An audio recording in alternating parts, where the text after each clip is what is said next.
Good morning everyone. आज का जो हमारा टॉपिक है वो है सीरियल्स। सीरियल्स क्या होती हैं? Any type of grain that can be eaten और made into the flour of the grass that are the grain comes from example wheat, barley and rice और द सीरियल्स। यानी कोई भी वो ग्रेन जिसको कि हम आटा बनाकर खाते हैं, या फिर हम उसे ग्रास का नाम भी कह सकते हैं कि सीरियल्स एक ग्रास हैं जिसको कि हम एज अ फूड यूज़ करते हैं। अदर लैंग्वेज में हम कह सकते हैं कि the food that is made from the grain often eaten for breakfast with milk, वो खाना या वो भोजन, दानेदार भोजन जिसे कि हम ब्रेकफास्ट में दूध के साथ यूज़ करते हैं, वो सीरियल्स कहलाता है। इसमें कुछ इंपॉर्टेंट टर्म्स आएंगी। फर्स्ट है हस्क। हस्क, इनके ऊपर क्वेश्चंस आने के पूरे चांसेस रहते हैं। एक नंबर की डेफिनेशंस। हस्क क्या होते हैं? The dry outside layer of nuts, fruits and seeds, specially of grains. यानी जो तुमने देखा होगा चावल, गेहूँ, इनके ऊपर एक हल्की सी ब्राउन से कलर की लेयर होती है, उस लेयर को हम क्या बोलते हैं? हस्क कहते हैं। सेकेंड आती है कैरोप्सिस। कैरोप्सिस क्या होता है? इनका फ्रूट टाइप जिसको बोलते हैं, इनका फ्रूट कैरोप्सिस टाइप का होता है। मोस्ट इम्पॉर्टेंट क्वेश्चन है कि सीरियल्स के अंदर जो फ्रूट होता है वो किस टाइप का होता है? वो कैरोप्सिस टाइप का होता है। A dry one seeded fruit in which the ovary wall is united with the seed coat, typical of grasses and cereals. ये सारा का सारा हम जब टैक्सोनॉमी पढ़ा था तो हम इसकी स्टडी कर चुके हैं। लॉडिक्यूल्स। A small green or a white scale below the ovary of the grass floor. Okay, ये देखो, ये वाली जो स्ट्रक्चर्स होती हैं क्या कहलाती हैं? लॉडिक्यूल्स।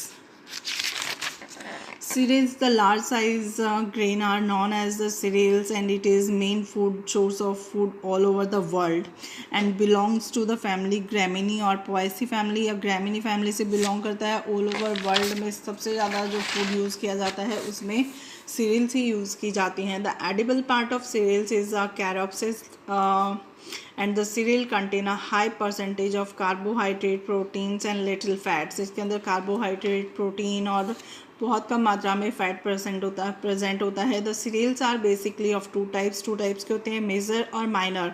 मेजर के अंदर जो हम ज़्यादा रेगुलर यूज़ करते हैं वीट, राइस एंड मेज़, और माइनर के अंदर जो हम बार्ले, ओट्स और राई यूज़ तो करते हैं, लेकिन इनकी तुलना में हम इनको कम यूज़ करते हैं। तो आज हमारा टॉपिक है wheat. Botanical name triticum aestivum Linnaeus. Vernacular name गेहूँ या कनक फैमिली, पॉयसी या ग्रैमिनी फैमिली। सब फैमिली याद रहे तो लिख लेना, नहीं तो तुम इसे स्किप कर सकते हो, अवॉइड कर सकते हो। टिट्रेसिनी। Part used caryopsis fruit. बाकी ये सारा का सारा जो तुम्हारी इकोनॉमिक बॉटनी की फाइल है उसमें भी यूज़ होंगे और थ्योरी में भी तुम्हारा आएगा। अब हम बात करते हैं इसके बॉटनिकल डिस्क्रिप्शन की। जहाँ तक मुझे पता है कि गेहूं का प्लांट सभी ने देखा हुआ होगा। It is annual grass which is usually attain a height of 2 to 4 feet। The inflorescence is spike which consist of 15 to 20 spikelets of zigzag axis and fruit is caropsis borne। इस type की structure होती है। इसकी height 2 to 4 centimetre के बराबर होती है। इतना शायद सफिशिएंट होगा तुम लोगों के लिए। अगर हम बात करते हैं इसके क्लाइमेट और सॉइल की कैसी रिक्वायरमेंट होती है, the temperature climate is a most suitable for growing wheat. The required 10 degree centigrade temperature at the time of showing. जब इसकी हम बीज बोते हैं तब हमें क्या होता है? 10 डिग्री सेंटीग्रेड टेम्परेचर की रिक्वायरमेंट होती है, और जब वो सीड्स में स्प्राउटिंग होनी शुरू हो जाती है तब टेम्परेचर 10 to 16 डिग्री टेम्परेचर की रिक्वायरमेंट होती है। और जब इसके ग्रेन्स पकने लगते हैं तो उसको 20 डिग्री सेंटीग्रेड की टेम्परेचर की रिक्वायरमेंट होती है लगभग 3 महीने तक। और बहुत ज़्यादा तेज़ धूप की ज़रूरत होती है। कई बार हम कहते हैं ना कि जितनी तेज़ धूप निकलेगी हमारी कनक उतनी ज़्यादा ही अच्छी डेवलप होगी। The annual rainfall for wheat should be 35 centimetre to 60 centimetre. जो एनुअल रेनफॉल है वो लगभग उसके अंदर बरसात 35 से 60 सेंटीमीटर बरसात की रिक्वायरमेंट होती है। The highest yield of wheat is found in the heavy looms and slit of Sandy looms. यहाँ भी एक क्वेश्चन बनता है कि जो वीट की कल्टीवेशन हम करते हैं वो किस टाइप की मिट्टी के अंदर की जाती है, तो उसके लिए हमें सिल्ट और सैंडी लूम्स की रिक्वायरमेंट होती है जिसमें कि हमें बेस्ट रिजल्ट मिलते हैं। अदरवाइज़ तो हर टाइप की लूम्स या सैंड में इसकी कल्टीवेशन की जा सकती है। अब इसकी बात आती है कल्टीवेशन हम कैसे करते हैं। वीट एक रबी क्रॉप है, ये भी एक नंबर का क्वेश्चन बनता है कि वीट कैसी क्रॉप है। Wheat is a rabi crop which is sown in October and November. The cultivation of wheat is consist of following steps: sowing, harvesting, threshing and milling. Sowing क्या होता है, जब हम इसके बीजों को कैसे बोते हैं. Germination and cultivation is known as the sowing. The planting of placing of seed in the field of before sowing the land is thoroughly cleared to fungus and plugged 4 to 5 times. कि इतना तो ये पता ही होगा कि जब भी हम वीट के सीड्स को बोते हैं उससे पहले हम क्या करते हैं, पूरी फील्ड को जोतते हैं, 3 से 4 बार उसकी सफाई की जाती है, उसके अंदर किसी टाइप की कोई फंगस या मॉइस्चर ना रहना चाहिए. Should be about 10 degrees centigrade from germination of seed in the month of October to November. Harvesting, जैसे ही हमारी शोविंग शुरू हो जाती है उसके बाद हम उसमें हार्वेस्टिंग करते हैं. The removal of crop after maturity is known as harvesting.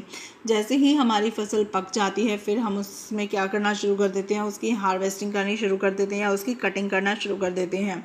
The cutting of the standing crop and collection of all the crop is known as the harvesting. कि जितने भी क्रॉप्स होते हैं जब वो कटिंग की बराबर हो जाते हैं या उनकी कटिंग की एज आ जाती है तो वो टाइम क्या कहलाता है उस क्रॉप के लिए, harvesting period.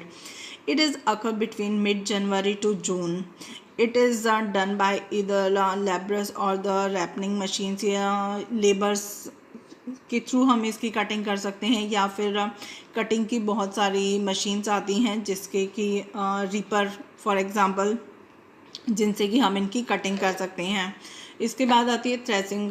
The separation of grains spike from non as the threshing. It is made by done the crushing the spikes under the feet of blocks और बाय द थ्रेसिंग मशीन्स.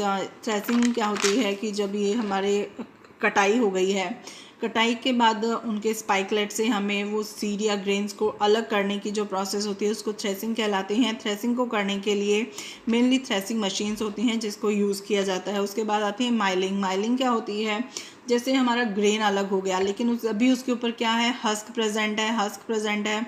तो फिर हम उसे क्या करेंगे, जब हमें आटे की ज़रूरत होती है तो हम चक्कियों पे जाते हैं उसको पिसवाने के लिए. तो वो पिसवाने की जो प्रोसीजर होती है उसको क्या बोलते हैं, milling. The crushing of the grain to yield white powder like flour is known as the milling. यानी उस वाइट पाउडर में कन्वर्ट करने की जो प्रोसीजर होती है उसको हम माइलिंग कहते हैं.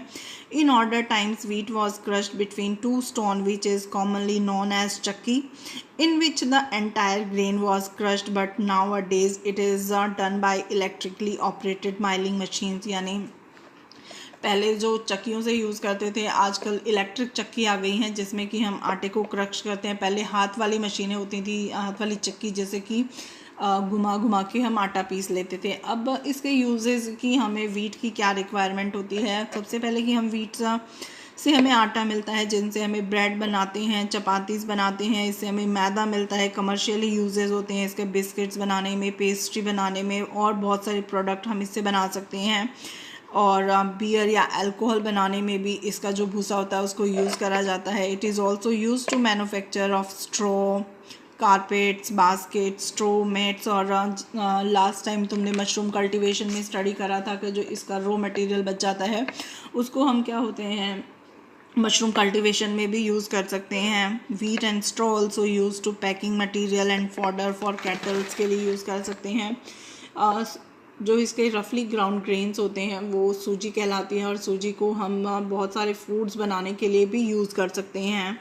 Some important facts about wheat के मोस्ट इम्पॉर्टेंट है, wheat is a native of West Asia.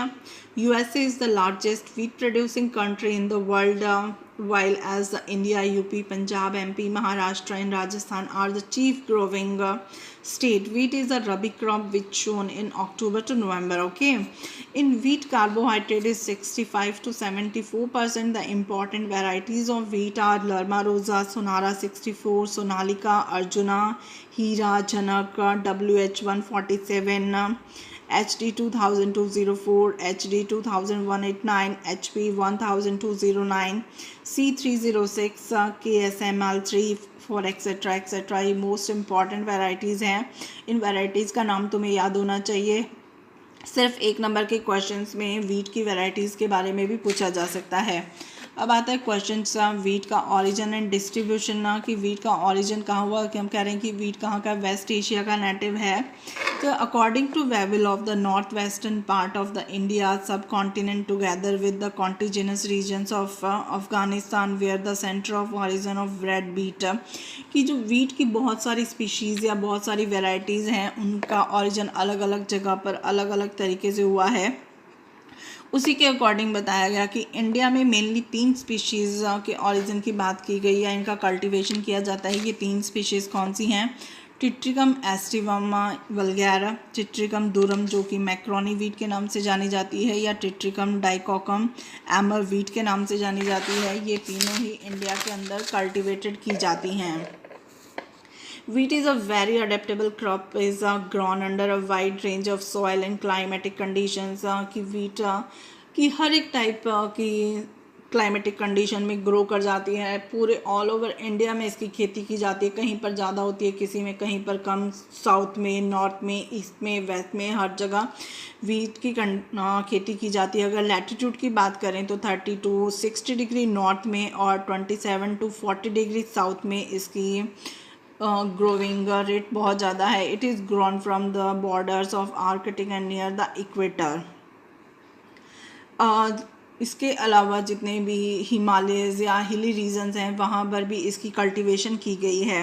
According to Vavilov, wheat originate from multiple origin, जो इनके ओरिजिन एरिया है उनके बारे में बताया गया। Origin of soft wheat, mountains area of Afghanistan and south east Himalayas, Hindu Kush mountains से सॉफ्ट वीट का ओरिजिन हुआ है। Origin of durum wheat Abyssinia and Greece में इसका ओरिजिन हुआ, और इसमें जो नंबर ऑफ क्रोमोसोम्स कितने थे? 7 पेयर्स प्रेजेंट थे।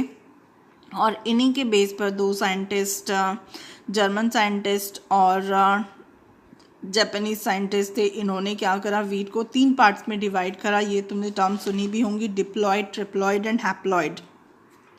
डिप्लॉयड में क्या होते हैं? 2n क्रोमोसोम 2x और 7 पेयर क्रोमोसोम के प्रेजेंट होंगे, यानी 14 क्रोमोसोम प्रेजेंट होंगे। और wild एनकॉन, Triticum boiticum, cultivated Ancon, T. monococcum, both species are commonly known as the Ancon because they have green spikelet and they both have 7 pair of chromosomes and they produced highly fertile offspring with the help of free hybridization. ये important चीज़ है कि diploid की कौन सी wheat हम use करते हैं। For example of wheat, they carry 7 pair of chromosomes. Wild einkorn and cultivated einkorn, दोनों का एक एक एग्जाम्पल। फिर आते हैं ट्रिप्लॉयड में, जो क्रोमोसोम नंबर हो जाते हैं वो कितने हो जाते हैं? उसके डबल हो जाते हैं। डिप्लॉयड के 28 और पेयर कितने हो गए यहाँ पे? 14 पेयर्स। वाइल्ड एमर में आ जाते हैं टी डिस्कॉइड्स एंड कल्टिवेटेड एमर में टी डिस्कोकम मोस्ट एडवांस्ड, जो कि आजकल हम यूज़ कर रहे हैं। Macaroni wheat T triticum durum and Persian wheat triticum persicum. ये सारी की सारी क्या हुए हैं? वीट की स्पीशीज़ या अदर वेराइटीज़ हैं जो कि ग्रोविंग हैं। और इसके बाद आती है हेक्साप्लॉयड। हेक्साप्लॉयड में क्रोमोसोम नंबर कितने हो जाते हैं? 42 और पेयरिंग कितनी हो जाती है? 21 पेयर्स। कॉमन या bread wheat triticum aestivum, soft या शॉर्ट वीट में triticum sphaerococcum, club wheat triticum compactum, spelt wheat triticum spelta most advanced. When diploid species and diploid grass maturely hybridized, then tetraploid and hexaploid species are originate। यानी अब हम ये देख रहे हैं कि जो डिप्लॉयड से ट्रिप्लॉयड या टेट्राप्लॉयड का फॉर्मेशन कैसे होता है।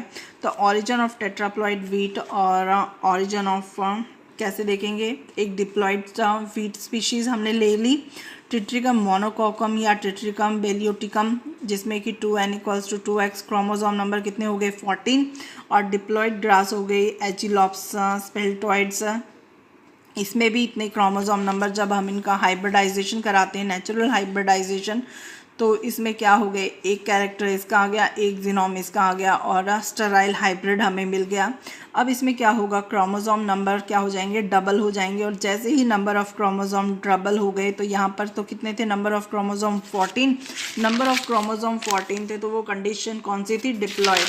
और जैसे ही इनमें क्रोमोसोम डबलिंग हुए तो क्रोमोसोम नंबर हो गए 28। तो जैसे ही नंबर ऑफ़ क्रोमोसोम 28 हुए, हमारे पास क्या मिल गया? हमें ट्रिप्लॉइड कंडीशन या ट्रिप्लॉइड वीट मिल गई। इसी तरह हम क्या करते हैं, हेक्साप्लॉइड का फॉर्मेशन करते हैं। हेक्साप्लॉइड का फॉर्मेशन करने के लिए टेट्राप्लॉइड वीट और डिप्लॉइड ग्रास का आपस में क्या करते हैं, हाइब्रिडाइजेशन करवाते हैं। और हाइब्रिडाइजेशन करवाने पर जैसे इसके AB और इसके D कैरेक्टर्स जब आपस में मिल गए तो हमें क्या पहले मिला, ट्रिप्लॉइड। ट्रिप्लॉइड्स का फिर डबल क्रोमोसोम डबलिंग करवाने पर हमें क्या मिल जाते हैं, हेक्साप्लॉइड्स का फॉर्मेशन हो जाता है। तो ये कई बार क्वेश्चंस पूछ लिया जाता है कि इसमें डिप्लॉइड, टेट्राप्लॉइड और हेक्साप्लॉइड का फॉर्मेशन कैसे होता है। इसके अलावा जो वीट के अंदर डिजीज़ भी डेवलप हो जाती हैं, जैसे rust disease caused by number of species of Puccinia, यानी पक्सीनिया ग्रामिनस टिट्रिसाइड ब्लैक रस्ट के नाम से जानी जाती है।